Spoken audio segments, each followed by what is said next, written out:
નમસ્કાર મિત્રો, સ્વાગત છે આપણી યુટ્યુબ ચેનલ વ્લોગ ઇન્ડિયા નોલેજમાં. તો મિત્રો આપણે લઈ આવ્યા છે તલાટી ભરતી 2025ની સંપૂર્ણ માહિતી આ એક જ વિડીયોમાં. મિત્રો બીજા વિડીયો જોવાની જરૂર જ નથી. તો મિત્રો આપણે લઈ આવ્યા છે ફોર્મ ભરવાની તારીખ અને જિલ્લા વાઇઝ જગ્યાઓ. બરાબર મિત્રો, તમે જોઈ શકો છો કુલ જગ્યાઓ 2389ની હતી. એમાં ભરતીના નિયમો, લાયકાત શું છે, વય મર્યાદા, પગાર કેટલો મળશે, પરીક્ષાનો અભ્યાસક્રમ શું છે, પ્રિલિમ્સ એક્ઝામ, મેઇન એક્ઝામ, સંપૂર્ણ માહિતી આપણે આ એક જ વિડીયોમાં તમને મળી જવાની છે મિત્રો. એટલા માટે ચાલુ કરીએ આપણે.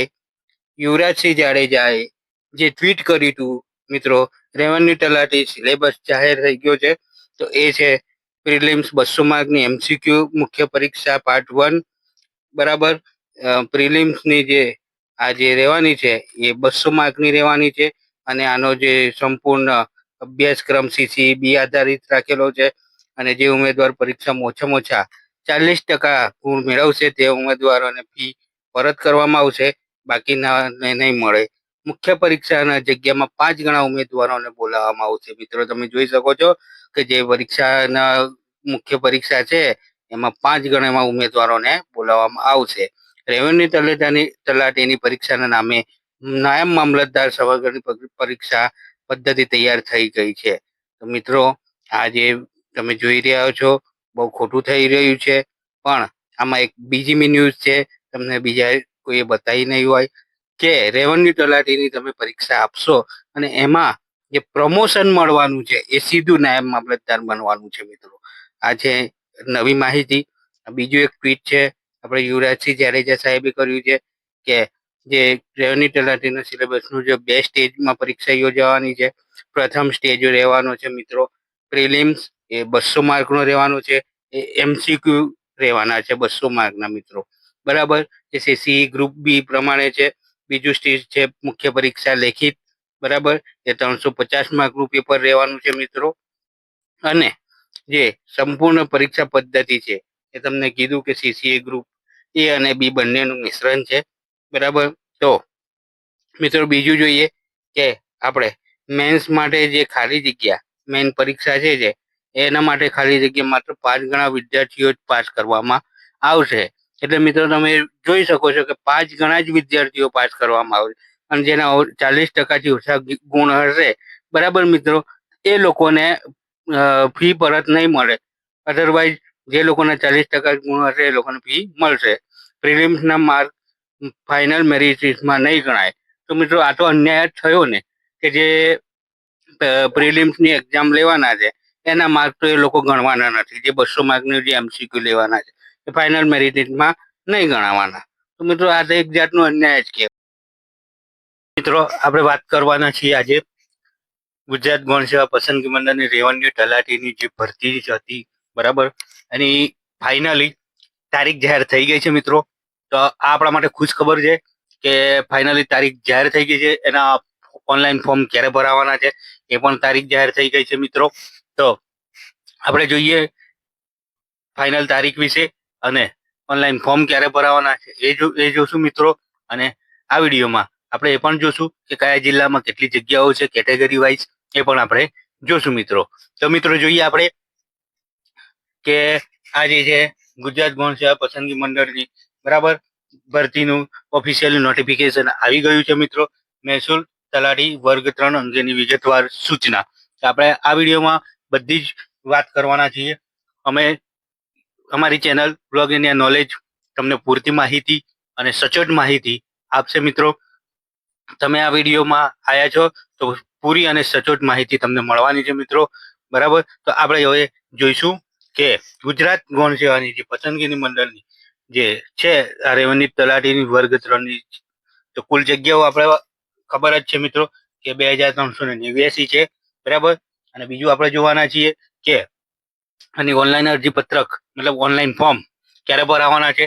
તો આપણે જોઈ શકીએ છીએ મિત્રો કે 26/5/2025ના રોજ બપોરે 14 એટલે કે 2 કલાકે બપોરે 2 વાગ્યાથી 26/5/2025ના બપોરે 2 વાગ્યાથી ફોર્મ ભરવાના ચાલુ થઈ જશે મિત્રો. અને તારીખ 10/6/2025ના રાત્રે 12 વાગ્યા સુધી ફોર્મ ભરાવાના છે મિત્રો. તો આપણને બહુ બધો ટાઈમ મળવાનો છે મિત્રો ફોર્મ ભરવા માટે. તો ઓનલાઈન ફોર્મ ભરવામાં સાચવીને અને સમજીને અને જોઈને ફોર્મ ભરજો મિત્રો, કોઈ ભૂલ ના થાય. અને આ જે ભરતી છે એ મિત્રો 12 પાસ ઉપર નથી, સ્નાતક ઉપર છે, ગ્રેજ્યુએટ ઉપર છે મિત્રો. તો જે પણ મિત્રો ઓનલાઈન ફોર્મ ભરે એ જોઈ વિચારીને સમજીને ફોર્મ ભરજો, બરાબર મિત્રો, બરાબર. હવે આપણે જોઈએ આની જે વિગતવાર માહિતી છે તે શું છે. તો આપણે જોઈએ ઓનલાઈન અરજી કરતી વખતે ઉમેદવારે પોતાની શૈક્ષણિક લાયકાત, વય મતલબ કે તમારી ઉંમર, જાતિ તેમજ અન્ય લાયકાતના બધા જ અસલ પ્રમાણપત્રો પોતાની પાસે જ રાખવાના રહેશે. અને અરજી પત્રકમાં હા મિત્રો તમે જુઓ તો અરજી પત્રકમાં તે પ્રમાણે દર્શાવ્યા મુજબ જરૂરી વિગત ભરવાની રહેશે મિત્રો. આમ પોતાના બધા જ પ્રમાણપત્ર જેવા કે શૈક્ષણિક લાયકાત, વય, શાળા છોડ્યાનું પ્રમાણપત્ર એટલે કે તમારી એલસી કેટેગરી નું સર્ટિફિકેટ તમારું જે હોય, બરાબર, ઓબીસી નું કેટેગરીનું સર્ટિફિકેટ હોય તો એ, બરાબર, ઈડબ્લ્યુએસ નું સર્ટિફિકેટ હોય તો ઈડબ્લ્યુએસ નું તમારે અંદર એડ કરવાનું રહેશે મિત્રો. તો આપણે જોઈએ છીએ કે જે કેટેગરીઓ છે એનું સર્ટિફિકેટ પણ અંદર એડ કરવાનું રહેશે, પ્રમાણપત્રો સાથે જ રાખવાના છે. અને મિત્રો તમને એક ખાસ જરૂરી માહિતી આપવા માંગુ છું મારા તરફથી કે તમે જો ઓનલાઈન ફોર્મ ભરાવા કોઈ પણ સાયબર કેફેમાં જાઓ છો મિત્રો, તો એટલું જરૂર યાદ રાખજો કે તમે તમારા ડોક્યુમેન્ટ સાચવીને રાખો. ભીડભાડ હોય તો તમારા ડોક્યુમેન્ટ જે જરૂર હોય એ જ ડોક્યુમેન્ટ તમે બહાર કાઢો, અને એનું કામ પતી જાય તો તરત જ તમે તમારા એ ડોક્યુમેન્ટને પાછા તમારા ફાઇલ કે બેગમાં મૂકી દો. અને ધ્યાન રાખજો કોઈના મિત્રોના ડોક્યુમેન્ટ ખોવાઈ ના જાય, અસલ પ્રમાણપત્ર કોઈના ખોવાય ના. આનું જરૂરથી ધ્યાન રાખજો, કેમ કે અસલ પ્રમાણપત્ર ખોવાઈ જાય તો બીજા મેળવી તો શકો છો મિત્રો તમે, પણ જે તે ટાઈમે જરૂરી હોય અને એ ટાઈમે આપણા જોડે ના મળે ત્યારે બહુ તકલીફ પડતી હોય છે. આપણે જોઈએ આગળ મિત્રો કે કોઈ પણ પ્રમાણપત્ર સાથે રાખવાની છે. અને અરજી પોતાના પ્રમાણપત્ર આધારે સાચી વિગતો ભરવાની છે. અરજીમાં જો ખોટી વિગત ભરાઈ ગઈ, એટલે કે ઓનલાઈન ફોર્મ ભરવા વાળા ભૂલથી કઈ વિગત ખોટી ભરી દે તે ફોર્મ રદ થાય છે મિત્રો. તેનું ધ્યાન તમારે જ રાખવાનું છે મિત્રો. અને આપણે આગળ જોઈશું જે વાત કરી તમને મિત્રો વિડીયોમાં કે આપણે જિલ્લા વાઇઝ જે કેટેગરી વાઇઝ જિલ્લાઓમાં કેટલી જગ્યા છે, બરાબર, તે પણ આપણે આ વિડીયોમાં જોવાના છે મિત્રો. સચોટ માહિતી, પૂરી માહિતી એક જ વિડીયોમાં બધી જ માહિતી તમને મળી રહેશે. તો આ વિડીયો તમારા માટે ખૂબ જ ઉપયોગી છે મિત્રો. તો જોઈએ આપણે કે જિલ્લા વાઇઝ ભરતી થતી જગ્યાઓની વિગતો. તો મિત્રો આપણે જોઈએ છીએ કે અમદાવાદમાં કુલ જગ્યા 113 છે. બિન અનામતની 34, આર્થિક રીતે નબળા વર્ગના હોય એમના માટે 8 છે, અનુસૂચિત જાતિના 6 છે, અનુસૂચિત જનજાતિની 11, શૈક્ષણિક રીતે પછાત વર્ગની 19, બરાબર. કક્ષાવાર જગ્યાઓ પૈકી મહિલાઓ માટેની, બરાબર, મહિલાઓ માટેની અનામતની જગ્યાઓ સામાન્ય બિન અનામત માટેની 16 છે અમદાવાદ જિલ્લામાં. આર્થિક રીતે નબળા હોય એ લોકો માટે 3 છે, અનુસૂચિત જનજાતિ માટે 2, અનુસૂચિત જનજાતિ માટે 5, શૈક્ષણિક જે પછાત વર્ગના છે એમના માટે 9. અને આપણે બીજું જોઈએ કે કુલ જગ્યાઓ પૈકી અનામત જે માજી સૈનિક છે એ લોકો માટે 11 છે અને દિવ્યાંગો માટે 6 છે, બરાબર. હવે આપણે મિત્રો આ જે તમે લિસ્ટ જોઈ શકો છો, બરાબર, એમાં અલગ અલગ જિલ્લામાં કેટલી જગ્યાઓ છે એ લિસ્ટમાં તમે જોઈ શકો છો કે આ અલગ અલગ જિલ્લા વાઇઝ જે છે એ તમે જોઈ શકો છો મિત્રો, બરાબર. તો એમાં જોઈએ આપણે કે બીજું કે કયા જિલ્લામાં કેટલી જગ્યાઓ છે અને સૌથી વધારે કયા જિલ્લામાં જગ્યા છે. તો આપણે જોઈ શકીએ છીએ કે અમદાવાદમાં પણ 113 જગ્યાઓ છે, કચ્છમાં પણ 109 છે, છોટાઉદેપુરમાં 135 જગ્યા છે, બરાબર મિત્રો. પછી આપણે આગળ જોઈશું તો બનાસકાંઠામાં જોઈએ તો આપણે બનાસકાંઠામાં 110 જગ્યાઓ છે, બરાબર મિત્રો. એથી આગળ આપણે જોઈએ તો વડોદરામાં જિલ્લામાં 105 જગ્યાએ છે, સુરતમાં પણ સારી એવી જગ્યાઓ છે મિત્રો, બરાબર. સુરતમાં પણ લગભગ 127 જગ્યાઓ છે. એમ કુલ ટોટલ આપણે જોઈએ મિત્રો તો 2389 જગ્યાઓ ટોટલ છે. એમાંથી જનરલ કેટેગરીની કેટલી જગ્યાઓ છે તો મિત્રો જનરલ કેટેગરીની આપણે જોઈએ તો 604 જગ્યાઓ છે મિત્રો, બરાબર. હવે આપણે બીજી વાત કરીએ કે જે દિવ્યાંગ ઉમેદવારો છે. તો દિવ્યાંગ ઉમેદવાર એ કેટેગરી વાળા 58% હોવો જોઈએ, 58% જે એમનું હોય છે સર્ટિફિકેટમાં, એ બી કેટેગરીમાં 50%, સી કેટેગરી 24% અને ડી અને ઈ 31%.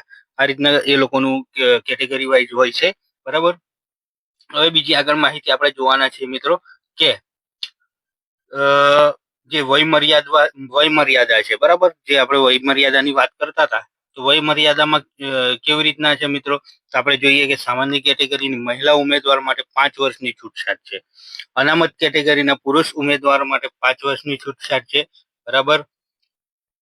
પછી આપણે જોઈએ કે અનામત કેટેગરી મહિલા ઉમેદવાર માટે 5+5 એમ 10 વર્ષની છૂટછાટ છે. મહત્તમ 45 વર્ષની વય મર્યાદા છે મિત્રો. તો બીજી માહિતી આગળ જોઈશું આપણે કે સામાન્ય કેટેગરીના જે દિવ્યાંગ ધરાવતા પુરુષ ઉમેદવારો છે એમના માટે પણ 10 વર્ષની છૂટછાટ છે. સામાન્ય કેટેગરીની દિવ્યાંગ ધરાવતા જે મહિલાઓ છે એમને 15 વર્ષની છૂટછાટ છે મિત્રો. પણ મહત્તમ 45 વર્ષની વય મર્યાદા આપેલી છે. હવે આપણે આગળ બીજી જોઈએ, અનામત કેટેગરીના જે દિવ્યાંગ ધરાવતા પુરુષો છે એમને પણ 15 વર્ષ છે, અને જે અનામત કેટેગરીના જે દિવ્યાંગ ધરાવતી મહિલાઓ છે એમને 20 વર્ષની છૂટછાટ આપેલી છે. માજી સૈનિકોના ઉમેદવારોના ઉપરી વયમાં તેઓ બજાવેલી ફરજ સમયગાળાના ઉપરાંત 3 વર્ષ સુધીની છૂટછાટ મળશે. બરાબર મિત્રો.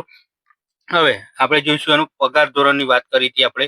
પગાર ધોરણ શું રહેવાનો છે, તો નાણાં વિભાગના 16/2006, બરાબર, અને 29/4/2010, 6/10/2011 તથા 20/10/2014 ના ઠરાવ ક્રમાંક 2002-57 એ તેમજ તથા 18/1/2017 ઠરાવ ક્રમાંક, એટલે કે છેલ્લે આપણે જોઈએ તો પ્રથમ 5 વર્ષ માટે માસિક જે વેતન તમને મળશે એ 26,000 ફિક્સ મળશે મિત્રો. આપણે જાણીએ જ છીએ કે 5 વર્ષ સુધી જે પણ આપણી કોઈ પણ સરકારી નોકરી હોય એમાં 5 વર્ષ સુધી ફિક્સ પગાર આપવામાં આવે છે, અને પછી 5 વર્ષ પછી મિત્રો પગાર તમારો વધતો હોય છે. ગ્રેડ પે વધે, એમાં પગાર વધતો હોય છે, એ રીતનું હોય છે. તો આપણે જે પ્રથમ 5 વર્ષ માટે જોઈએ, પ્રથમ 5 વર્ષ માટે 26,000 પગાર રહેવાનો છે બધા. બરાબર મિત્રો. હવે બીજી આપણે વાત કરવાના હતા કે મિત્રો શૈક્ષણિક લાયકાત. બરાબર. તો શૈક્ષણિક લાયકાતની વાત કરવાના હતા.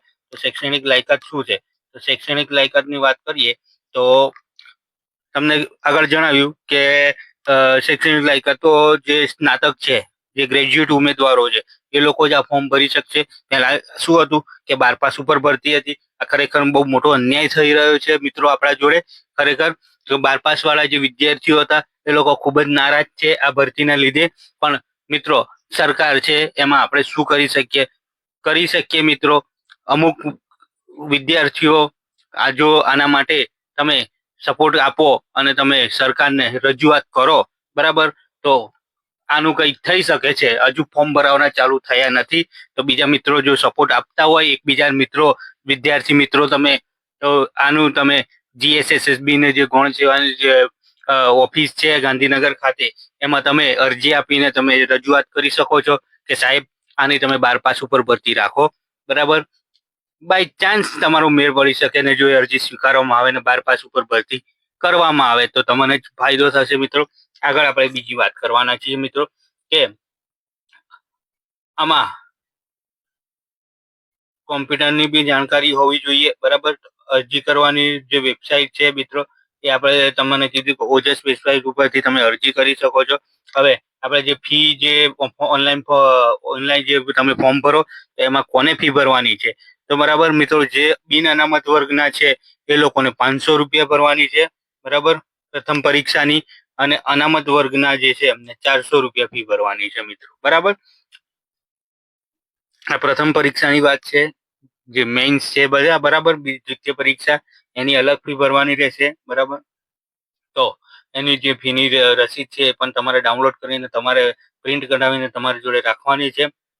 બરાબર મિત્રો. અને બીજું કે જે પરીક્ષાની પદ્ધતિ છે એ તમને ખબર જ છે કે MCQ રહેવાની છે. બરાબર. MCQ જે પહેલું જે પેપર છે એ તમારું MCQ રહેવાનું છે. 200 માર્કનું છે સમથિંગ.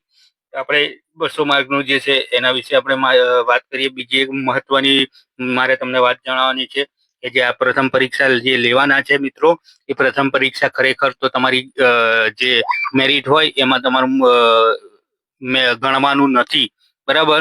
તો તમે જે આ પરીક્ષા આપવાના છો 200 માર્કની જે MCQ ની, એ તમારું ફાઇનલ મેરિટ લિસ્ટમાં એનું કાઉન્ટિંગ નહીં થાય. કાઉન્ટિંગ તમારું મેઇન્સનું થશે. જે મેઇન્સ એક્ઝામ આપશો તમે એનું જ કાઉન્ટિંગ ફાઇનલ મેરિટ લિસ્ટમાં થવાનું છે. આ ખરેખર એક અન્યાય છે મોટો, પણ આપણે શું કરી શકીએ, કીધું એ જ કે વિદ્યાર્થીઓ તમે છો, બરાબર, ઉમેદવારો તમે છો, બરાબર. જે પણ કરવાનું હોય એ તમે જ કરી શકો છો મિત્રો, બરાબર. અમારો તો તમને સપોર્ટ મળશે જ, બરાબર. અમારા થકી તમને ફૂલ સપોર્ટ મળશે, પણ વિદ્યાર્થીઓ મિત્રો આગળ આવીને આના વિશે અરજી કરે, બરાબર. જિલ્લા વાઇઝ કલેક્ટરને અરજી કરી શકો છો તમે, બરાબર. તમારા ધારાસભ્ય હોય તમારા જિલ્લાના, જે તે જિલ્લાના, એમને તમે રજૂઆત કરી શકો છો. જે ગાંધીનગર ખાતે GSSSB ની જે ઓફિસ છે, બરાબર, ત્યાં આગળ તમે રજૂઆત કરી શકો છો, આવેદન પત્ર આપી શકો છો, બરાબર. પણ મિત્રો હવે જે છે એ તમે જોઈ શકો છો કે આ રીતનું કાઢવામાં આવ્યું છે.